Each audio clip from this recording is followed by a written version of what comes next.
Recently, on the island of Molokai in the Hawaiian Islands, Sister Wirthlin and I passed by two very large trees that the wind had blown down and uprooted.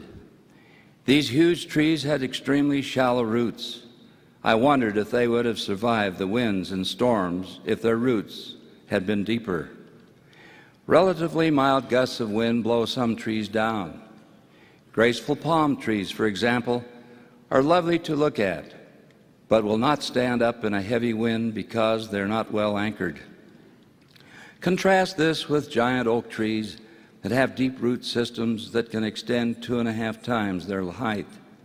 Such trees rarely are blown down, regardless of how violent the storms may be.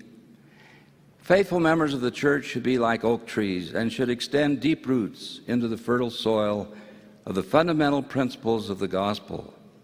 We should understand and live by the simple, basic truths and not complicate them.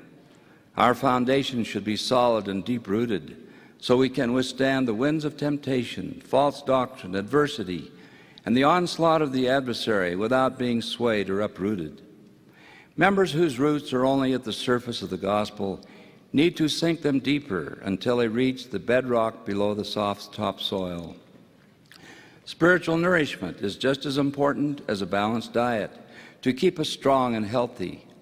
We nourish ourselves spiritually by partaking of the sacrament weekly, reading the scriptures daily, praying daily in personal and family prayer, and performing temple work regularly.